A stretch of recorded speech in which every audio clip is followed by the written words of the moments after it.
कि सर्वोच्च पर उंगली उठाता है, जो दुनिया के वर्ल्ड के हिस्ट्री में पहली घटना है। या तो मंत्रिमंडल से बर्खास्त करना चाहिए नीतीश जी को, या नहीं तो स्पीकर को इस्तीफा दे दे। है कॉमन लोगों की आवाज़, आम आदमी की बात। सदन है बिहार की इकोनॉमी, बिहार का रोजगार, बिहार के कृषि, बिहार की मजदूर। नमस्कार, न्यूज़ फाउंडेशन देख रहे हैं आप। मैं हूं आपके साथ धीरज सिंह। इन दिनों बिहार में तेजस्वी यादव काफ़ी एक्टिव नज़र आ रही और तो और आज विधानसभा में सबूत के साथ दागी मंत्रियों की लिस्ट लेकर पहुंच गए थे। हमारे साथ बात करने के लिए जाप सुप्रीमो पप्पू यादव हैं।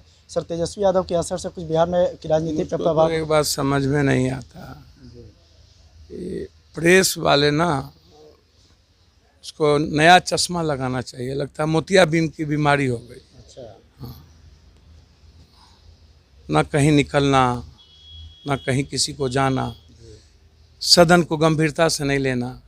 2 बजे के बाद प्राइवेट मेंबर बिल है, सारी चीज़ें हैं, सब्जेक्ट पर डिबेट होती है, उसमें न जानना, न क्वेश्चनायर को समझना। हो सदन का मतलब एक दूसरे को गाली गलौज नहीं होता है, एक दूसरे पर टिप्पणी नहीं। मंत्री कहता है फरिया लो, कोई सदन के सर्वोच्च पर उंगली उठाता है, जो दुनिया के वर्ल्ड के हिस्ट्री में पहली घटना है। या तो मंत्रिमंडल से बर्खास्त करना चाहिए नीतीश जी को, या नहीं तो स्पीकर को इस्तीफा दे देना चाहिए। ये छोटी बात नहीं है।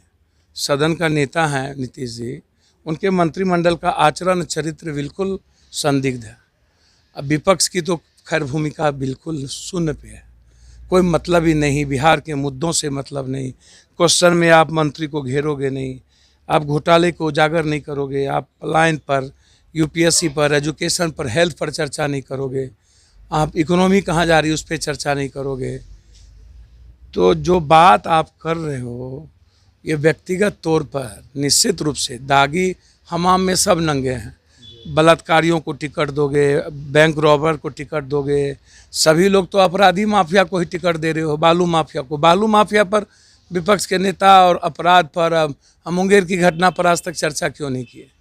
कोई भी जो भी विपक्ष के नेता अनुकंपा पर बने हो, कोई ज़बरदस्ती, कोई काबिलियत पर तो कोई विपक्ष का नेता और डिप्टी सीएम बना नहीं। लालू यादव जी के कारण कोई विपक्ष का नेता बन जाता है, डिप्टी सीएम हो जाता है। कोई काबिलियत और संघर्ष की भूमिका तो रही नहीं।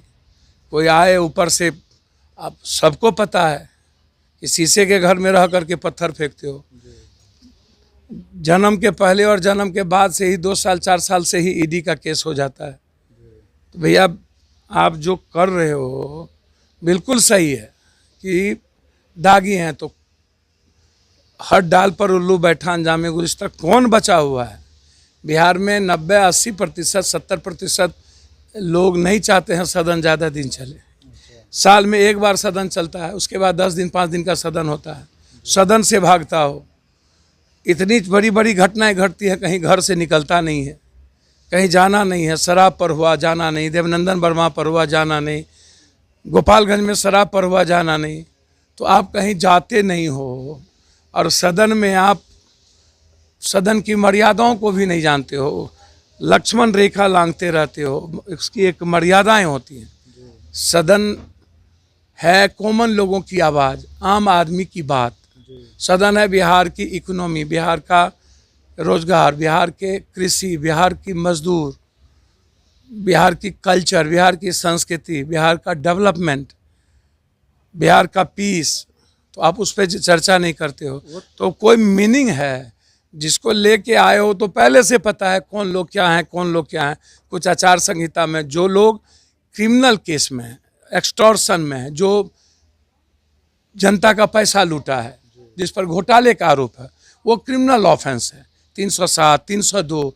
अब घरेलू 307 को हम 307 नहीं कहेंगे, लेकिन यदि लगातार हमले पर हमला है, जो एक्सटॉर्शन करता है, क्राइम के रिपोर्ट से, जिस पर ज़मीन माफिया का, कैप्चरिंग का है, ज़मीन का कब्जा का है, घोटाले का है, जिस पर ठेका का घोटाले का है, शराब माफिया है, तो ये क्रिमिनल ऑफेंस है। बैंक रॉबरी है तो है। तो इसीलिए इस बात को समझने का प्रयास कीजिए। यह हल्की फुल्की बात करके सदन में, पेपर में आना और पेपर की, सदन की गंभीरता को समाप्त करना। सत्ता पक्ष तो वैसे ही चाहता है कि हमको कोई घेरे नहीं। तो ये बहुत गंभीर विषय है कि विपक्ष का कोई औचित्य सदन में नहीं रह गया। तेजस्वी यादव तो कहते हैं कि 60 से 65% लोग मंत्री जो हैं वो दागी हैं, उनको इस्तीफा दे देना चाहिए। भैया मुझे तो एक बात समझ में नहीं आता है कि कौन दागी कौन नहीं दागी, उस पर हम नहीं जाएंगे। इसके पहले भी 15 साल जो सरकार रहा है तो किस पर आरोप नहीं था, सीएम पर, मंत्री पर किस पर आरोप नहीं लगा। कौन फिर नहीं परोक्ष अपरोक्ष रूप से चलाते हैं वो। चलिए बात बिल्कुल ठीक है, मंत्रिमंडल मुख्यमंत्री के कुर्सी पर बैठने वाला व्यक्ति जो संवैधानिक पदों पर बैठता है उस सुचित्रता के साथ हो, बिल्कुल राफ साफ हो, उस पर कोई आपराधिक क्रिमिनल ऑफेंस ना हो, ये बात मैं मानता हूँ।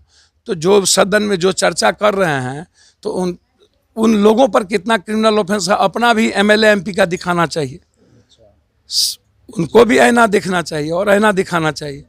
अपना आईना देख लेना तब दूसरों को आईना दिखाए। बात पहले विपक्ष के विधायक इस्तीफा दें। नहीं, ये हम नहीं कहा कहेंगे कौन इस्तीफा दे या कौन इस्तीफा नहीं दे, जरूरी नहीं है।